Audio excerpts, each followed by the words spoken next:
aku Abi, aku umur 21 dan aku mahasiswa semester akhir di salah satu kampus di daerah BSD Tangerang. Kesibukan aku sekarang ini adalah seorang mahasiswa semester akhir, yaitu skripsi, dan juga aku aktif membuat konten di TikTok, Instagram, dan juga Traktir. Traktir itu salah satu platform di mana kita bisa share apapun yang kita mau supaya orang tuh bisa baca, seperti blog gitu. Jadi aku tuh suka membagi-bagi materi yang berhubungan dengan investasi, khususnya ilmu bidang teknikal. Ilmu teknikal tuh ilmu membaca pergerakan harga pasar dan membaca karakter dari sebuah pasar keuangan, khususnya pasar keuangan dan cryptocurrency. Nah, sebelum aku sampai ke sini, aku itu dari dulu memang suka untuk mencari sampingan atau uang kecil-kecilan untuk aku bisa memenuhi apa yang aku ingini. Pertama kali itu dimulai dari SMP. Pas SMP aku berjualan Garskin. Garskin itu stiker untuk handphone, dimana waktu itu zamannya BlackBerry. Jadi BlackBerry itu kan bentuknya kecil dan itu dia bisa nge-stikerin atau full nge-cover badannya dari handphone tersebut, dan itu bisa customize dengan selera kita, dengan gambar yang kita mau gitu. Dan waktu itu mainannya lumayan banyak, karena aku menjalani itu 1 hingga 2 tahun. Dan untungnya aku waktu itu aku satu-satunya orang yang berjualan atau bisa nge-supply customize Garskin tersebut. Ya udah, aku mendapatkan uang yang cukup, lebih dari cukup untuk aku jajan.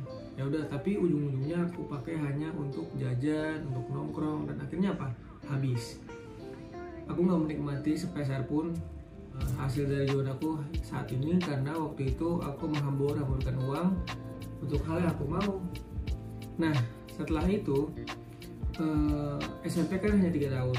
Aku masuk ke jenjang SMA, dan jenjang SMA itu udah nggak zaman lagi handphone BlackBerry. Jadi Garskin itu udah bukan eranya lagi gitu. Jadi waktu itu adalah zamannya custom casing handphone. Waktu itu bahannya masih karet dan bisa di-custom sesuai dengan yang kita mau gitu. Dan aku gak jual itu karena waktu itu aku nggak nemu supplier yang bisa nge-supply barang yang aku mau dengan harga yang cocok dengan aku gitu. Jadi aku gak berjual itu. Dan pada saat itu aku lagi aktif bermain game. Jadi aku mikir kayaknya lebih baik aku berjualan hal yang sedang aku lakuin, yang pada saat itu adalah bermain game. Jadi aku jualan item di sebuah game namanya Counter Strike Global Offensive. Itu sebuah game tembak-tembakan dan itu online. Itemnya itu bisa diperjualbelikan di seluruh dunia. Nah ya udah, aku berjualan di situ. Aku mengambil margin atau keuntungan sedikit dari penjualan yang aku tukarkan barang aku dengan orang lain gitu. Ya sama lah konsepnya berjualan. Dan setelah itu uangnya aku gunakan untuk senang-senang lagi, untuk jajan, untuk nongkrong. Aku nggak merasakan apa-apa sekarang. Nah, waktu itu aku sempat mikir, kok aku usaha beberapa kali tapi nggak ada hasilnya ya, nggak ngerasain hasilnya. Itu karena pas aku pikir kayaknya karena aku terlalu boros, atau aku itu terlalu mementingkan keinginan aku duluan gitu daripada keinginan aku ke depannya. Nah ya udah, jadi karena aku ngerasa usaha aku nggak menghasilkan apa-apa, jadi aku memulai untuk menabung. Nah, tujuan aku menabung itu awalnya adalah untuk menimbun uang, dimana uang yang aku usahakan dari jualan segala macam itu aku bisa ngeliat berapa penghasilan aku sebenarnya gitu ya. Dan ternyata dari seiringnya waktu aku tuh baru sadar ternyata nabung tuh banyak gunanya. Aku tuh karena aku nabung ini banyak hal yang tiba-tiba yang nggak di plan sebelumnya tiba-tiba jadi butuh gitu. Kayak misalnya kebutuhan untuk misalnya sakit, atau misalnya kebutuhan yang urgent, ada hal yang harus dibayar gitu, minjemin uang ke teman atau ke saudara. Itu hal yang tiba-tiba gitu ya, nggak ada yang tahu itu kapan datang. Dan aku jadi punya uang lebih, aku jadi ngerasa hasil yang aku dapatkan dari jualan kemarin itu jadi kerasa gitu, jadi lebih ternilai. Tapi waktu itu aku hanya menabung, di mana uang itu hanya tersimpan di ATM. Nah, waktu itu tahun 2018 aku kenal dunia finansial, instrumen finansial. Waktu itu pertama kali aku kenal yang namanya foreign exchange. Dan foreign exchange itu ternyata adalah sebuah derivatif market di mana itu bukan bidang investasi, tapi itu adalah lahan di mana orang-orang bisa menggandakan uang mereka dengan memperdagangkan sebuah nilai kontrak harga seperti indeks atau foreign exchange. Foreign exchange itu pertukaran mata uang, kayak misalnya rupiah ditukar dengan dolar, dolar ditukar dengan rupiah, pokoknya seperti itu. Dan ini perbedaannya adalah uangnya tersebut tidak real. Jadi real yang dimaksud adalah bukan uang fisik, tapi uang yang deposit dan dilakukan di market via internet. Jadi nggak melakukan kayak kita ke money exchange biasa, jadi berbeda. Nah, ya udah tuh, waktu itu aku cuma nyoba-nyoba doang segala macam, dan ternyata ini bukan bidang investasi. Foreign exchange itu bukan bidang investasi, khususnya ini ya derivatif market, itu bukan bidang investasi karena itu adalah lahan di mana orang-orang itu cari duit untuk melipat gandakan uangnya, tapi bukan itu sebenarnya, karena resikonya pun juga tinggi. Ya aku kenal lah yang namanya waktu itu pertama kali saham. Jadi saham itu dimana kita memperdagangkan atau kita membeli surat kepemilikan dari sebuah perusahaan. Jadi secara langsung kita adalah pemilik perusahaan tersebut. Kita punya persentase kecil dari keberadaan perusahaan tersebut. Nah, dari situ aku merasa, oh kayaknya ini yang cocok dengan aku. Kenapa? Karena memang ada resiko, tetapi resikonya itu bisa kita ukur. Jadi kita bisa ukur mana perusahaan yang bagus, mana pergerakan harganya yang bagus, menggunakan ilmu-ilmu yang ada di ilmu-ilmu dan teknik yang ada di financial market seperti technical analysis dan fundamental analysis. Nah, dari situ aku merasa ternyata uang yang aku sisihkan itu kan adalah uang dingin. Jadi nggak tahu kenapa uang tersebut langsung berlipat ganda, padahal aku mengira adalah kalau uang ini habis ya udah ini uangku untuk belajar. Tiba-tiba uang ini berlipat ganda dan aku sadar ternyata sistem dari sebuah investasi yang sebenarnya adalah compounding interest atau bunga yang bergulung. Semakin lama kita berinvestasi di suatu bidang, maka returnnya akan semakin bergulung. Semakin besar equity atau modal kita dalam berinvestasi, itu akan semakin besar returnnya karena satuannya adalah percentage atau persentase. Jadi dengan adanya instrumen finansial ini atau saham apapun reksadana, itu kita bisa melipat gandakan uang kita 5-10% per bulannya. Dan aku sebagai day trader yang aktif setiap hari untuk memperhatikan market, melakukan transaksi jual dan beli, aku punya target 10% kenaikan dari modal aku bulan sebelumnya. Dan aku bisa dapat 10-15%. Ini tergantung dari skill kita dalam berinvestasi. Jadi semakin tinggi skill kita, maka uang yang kita investasikan akan naik, akan berkembang sesuai dengan skill yang sudah kita dapatkan gitu. Karena kalau kita nggak punya skillnya, maka yang akan kita dapatkan hanyalah resiko atau uang kita habis, karena kita nggak tahu sebenarnya sistem itu seperti apa, bagaimana pasar itu bergerak. Dari sini aku punya tujuan, oh ternyata daripada uangnya aku hambur-hamburkan, uang yang untuk aku jajan jatahnya berapa persen dari uang jajan aku yang biasanya aku gunakan untuk beli kopi atau untuk bersenang-senang sama teman, mending aku masukkan untuk berinvestasi, karena pasti dalam waktu dekat, dalam waktu yang lama aku akan membutuhkan uang ini, dan uang ini sudah melipat gandakan dirinya secara sendiri. Oleh sebab itu inilah fungsinya dari investasi. Makanya sekarang itu aku suka banget sama berinvestasi. Kenapa? Karena kalau orang bilang kita tidur pun bisa dapat uang, benar, tidur pun kita bisa dapat uang, karena kita tidur uang kita bekerja asalkan kita punya ilmunya. Nah ini yang menjadi tantangan.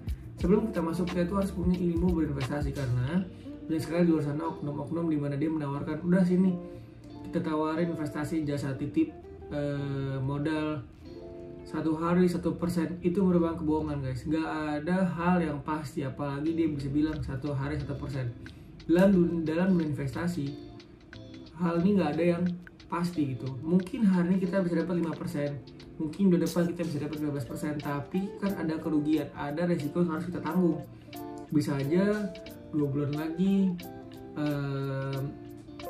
kita rugi 5% atau rugi 2,5% karena hal A, B, C, dan D, banyak faktornya.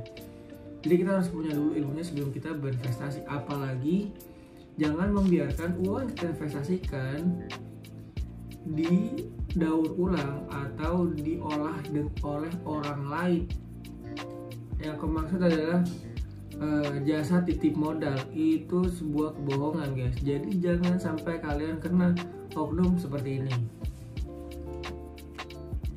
Karena bila kita memiliki ilmunya, kita belajar, dan itu banyak banget referensi yang bisa kita belajar, entah gratis ataupun berbayar, supaya kita bisa mengolah uang kita sendiri. Karena pada akhirnya resiko akan ditanggung oleh kita sendiri. Jadi resiko itu kan ada 2 jenis, satu konservatif dan satu yang agresif. Jadi kita tuh harus pilih mana yang cocok dengan kita. Misalnya aku punya preferensi kategori resiko yang konservatif atau nggak terlalu beresiko. Jadi mungkin aku bisa pakai emas yang bisa berupa digital ataupun fisik. Aku bisa properti atau tanah untuk sebagai dengan investasi aku.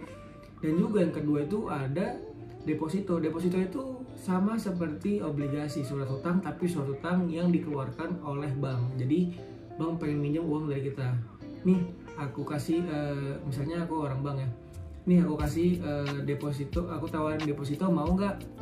Ini nanti begini-begini, bunganya segini per tahunnya, jangkanya tenornya 5-10 tahun gitu. Semakin panjang maka semakin besar pula interest atau bunga yang bisa kita dapatkan.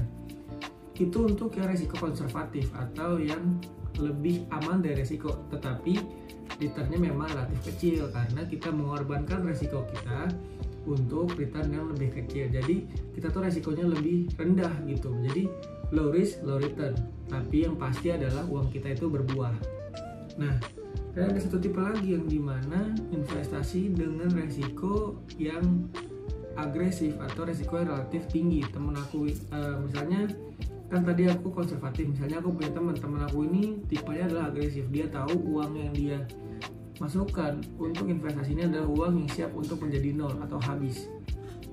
Jadi pilihannya ada banyak, seperti saham, peer-to-peer lending. Di peer-to-peer lending ini adalah kita meminjamkan uang kita ke orang yang sedang membuat bisnis kecil-kecilan, dan itu ada platformnya gitu. Jadi seperti Tokopedia, cuman ini untuk meminjam uang kepada pebisnis gitu ya. Nah, resikonya adalah yang namanya bisnis bisa bangkrut. Jadi bisa aja uang yang kita pinjamkan kepada sebuah bisnisnya itu bangkrut. Alhasil uang kita hilang atau ya udah nggak bisa dilikuidasikan karena memang perusahaannya hangus gitu. Perusahaannya bangkrut. Dan yang ketiga yang memiliki resiko tertinggi adalah cryptocurrency. Cryptocurrency ini adalah perdagangan koin di mana seseorang kayak saham, cuma saham itu kan jelas dia itu punya kepemilikan dari sebuah lembar saham dan nama kita tercatat di perusahaan tersebut. Misalnya nama aku Abi, aku beli saham misalnya saham A, jadi itu di list saham A tersebut ada nama aku. Jadi ya udah semuanya jelas segala macam dan ada jam perdagangannya. Nah, kalau cryptocurrency itu adalah perdagangan koin, jadi kita membeli sebuah koin dari orang lain dan kita jual belikan tuh selama 24 jam per 7 hari. Jadi marketnya nggak akan pernah tutup. Jadi fluktuasi market akan selalu ada setiap harinya, setiap jamnya, dan setiap detiknya. Nah, mana yang cocok untuk kita? Itu balik lagi ke kapasitas risiko masing-masing lah. Jadi aku breakdown ya, aku punya portfolio. Jadi dari pendapatan aku 20% aku masuk ke saham, 5% aku masuk ke cryptocurrency, 35% aku masukin ke reksadana, dan 40% aku pegang cash. Jadi 40% ini karena aku memiliki keperluan untuk keperluan bisnis kecil-kecilan aku, budget marketing aku, dan aku punya tim jadi aku harus menggaji mereka. Nah, yang 35% ini berarti hampir sebagian besar adalah aku masuk ke reksadana. Reksadana itu apa? Jadi reksadana itu adalah sebuah platform atau sebuah institusi yang mengolah uang kalian atau seperti bank gitu, tapi uang kalian itu dimasukkan ke beberapa instrumen. Kalian bisa milih, kalian mau masukin obligasi, kalian masukin pasar uang, atau bahkan di sana juga ada pasar saham. Jadi kalau aku masukin ke obligasi. Jadi aku beli obligasi melewati reksadana. Dari semua itu, uang yang aku pakai untuk hidup adalah 10% dari pendapatan yang aku dapatkan. Jadi apalagi khususnya ketika online gini ya, kalau online itu kan kita beli kebutuhannya itu sedikit, apalagi aku masih hidup sendiri dan tinggal sama orang tua. Paling hidup 1,5 juta sampai 2 juta itu udah mewah sekali gitu. Aku udah bisa beli makanan dari luar dan segala macamnya. Itu udah jauh lah dari cukup untuk aku. Jadi sisanya bisa aku untuk alihkan ke yang lain gitu. Nah sekarang aku itu akan memperkenalkan kepada kalian yang namanya reksadana. Jadi reksadana itu merupakan salah satu instrumen investasi yang menurut aku paling aman dan paling secure dari resiko, karena kita bisa memilih resiko kita sendiri dalam satu aplikasi yang sama. Ada beberapa contoh reksadana, salah satunya adalah Bibit. Jadi Bibit itu sebuah aplikasi reksadana, dia mengolah uang orang-orang. Jadi kita punya, seperti kita bikin account Gojek gitu, kita punya accountnya, kita punya saldonya. Nah saldo itu bisa kita alihkan ke misalnya sekian ke obligasi, sekian persen ke pasar uang gitu. Dan dia ada grafiknya juga, grafik pergerakan harganya itu ada juga gitu. Ya udah, jadi secara langsung kita menaruh uang kita seperti KTM. Cuman memang uang yang sana itu harus uang yang tidak kita pakai. Jadi sifatnya adalah sebagai dana darurat, karena kita akan menggunakan uang tersebut kalau kita sangat membutuhkannya. Jadi ini semua fungsi dari investasi, dimana kita tuh kalau kita nggak butuhin uangnya berlipat ganda sendiri. Tapi kalau kita butuhin uangnya pasti itu kebutuhan yang sangat penting.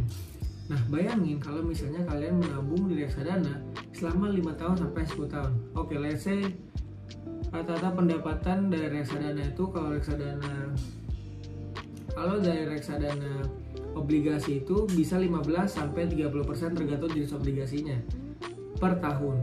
Bayangin kalau kita intens untuk menabung setiap bulan ya selama 5-10 tahun, berapa ratus persen yang akan kita dapat dari reksadana ini sendiri, uang yang kita endapkan di aplikasi reksadana. Jadi itu akan berlipat ganda kan uang kita sambil kita menjalankan kegiatan kita sehari-hari, entah kita kerja, entah kita mungkin masih sekolah atau kuliah, atau mungkin berusaha berdagang. Uang itu udah berjalan sendiri tanpa kita perlu sentuh. Jadi kita nggak usah takut, karena reksadana ini yang aku bisa reksadana itu Bibit, itu udah dipantau langsung oleh OJK dan itu resmi. Jadi nggak akan yang namanya kita ditipu atau uangnya dibawa kabur, itu nggak. Uangnya dibawa kabur itu nggak akan terjadi. Jadi uang kita secure. Oke, segitu aja konten dari aku untuk hari ini. Terima kasih untuk tim KKN PPM UGM tahun 2020, tim Pasangan Tuna sudah mempercayakan aku untuk mengisi materi pada hari ini. Jangan lupa klik like dan subscribe untuk mengetahui kegiatan mereka ke depannya. Thank you guys, bye bye.